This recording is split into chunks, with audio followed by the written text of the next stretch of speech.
తెలుగుదేశం కుటుంబ సభ్యులందరూ ఇక్కడ చేరుకొని మన నియోజకవర్గానికి సంబంధించి మహానాడు మన పార్టీ యొక్క పండుగ మహానాడు ఎలా చేసుకోవాలి, మన దగ్గర నుంచి ఎలా సమాయత్తం అవ్వాలి, ఇన్ని రోజులు మన ప్రభుత్వం చేసిన మన పార్టీ చేసిన కార్యక్రమాలన్నీ వివరించుకోవడం కోసం ప్రోగ్రాం పెట్టడం జరిగింది.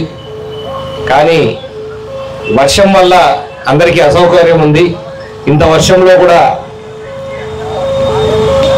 ఇక్కడ కూర్చొని ఈ కార్యక్రమాన్ని పూర్తి చేయాలని మీరందరూ భావించినందుకు ప్రతి ఒక్కరికి పేరు పేరున కృతజ్ఞతలు తెలియజేస్తాను.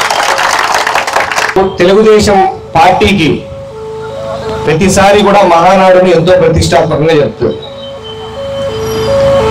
ఈసారి కడప జిల్లాలో పెట్టాలని నిర్ణయం జరిగింది, రాయలసీమలో కడపలో పెట్టాలని జరిగింది. అన్ని చోట్ల స్థలాలు చూసినా చివరికి మన నియోజకవర్గం కమలాపురంలోనే స్థలం పెట్టి అక్కడే జరపాలని నిర్ణయించడం జరిగింది. ఇది మనకు గొప్ప అనుకుంటే ఒక పక్క గొప్ప కానీ ఇంకో పక్క బాధ్యత కూడా.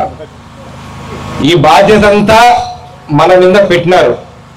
దాన్ని ఎందుకు పెట్టినారు అని అంటే, ఎప్పుడు కమలాపురంలో ప్రోగ్రాం పెట్టినా ఇంతవరకు అంటే మనం 2009 ఈ పార్టీలో చేరినప్పటి నుంచి కూడా ఎన్ని కార్యక్రమాలు పెట్టినా కూడా బాలకృష్ణ గారి ర్యాలీ అయితేనేమి, ఎంపీ జగన్మోహన్ రెడ్డి గారు 5 లక్షలు 6 లక్షలతో గెలిచినప్పుడు కూడా మన దగ్గర ర్యాలీ పెట్టినప్పుడు కూడా ఎక్కడా కూడా తెలుగుదేశం కార్యకర్తలు ఒక్కసారి కూడా కమలాపురంలో ఒక ప్రోగ్రాం కూడా ఫెయిల్ చేయలేదు.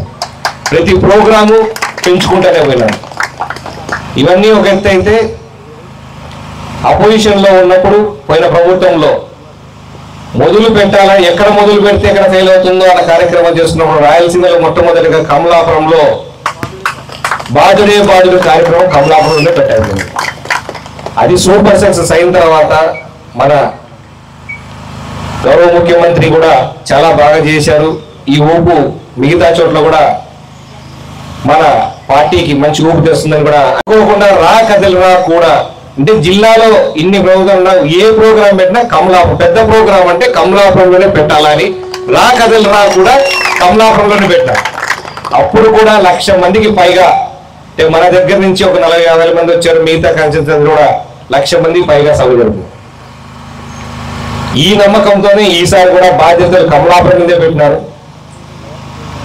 ఒక మన అధినాయకుడే కాకుండా మిగతా నాయకులు మంత్రులు అందరూ కూడా కమలాపురం మీదే బాధ్యత, కమలాపురం మీదే డిపెండ్ అయిన వాళ్ళు కూడా ఒక మాట చెప్పింది, కమలాపురం కడప చుట్టుపక్కల కాన్స్టిట్యున్సీల మీద ఎక్కువ ఉన్నాం, మీ కాన్స్టిట్యున్సీలు ఉందో కాబట్టి మీకు అదనపు భారం ఉంటుంది, ఖచ్చితంగా మీరే 2 మహానాడు బాధ్యతలు. ప్రతి ఒక్క కార్యకర్త కూడా ఎవరెవరు మనం వాలంటీర్గా మనం చేద్దాం అనుకుంటాం, మా కార్యకర్తలు అందరూ పార్టిసిపేట్ అయితే ప్రతి ఒక్కరు కూడా మనకు బాధ్యతలు ఉంటాయి.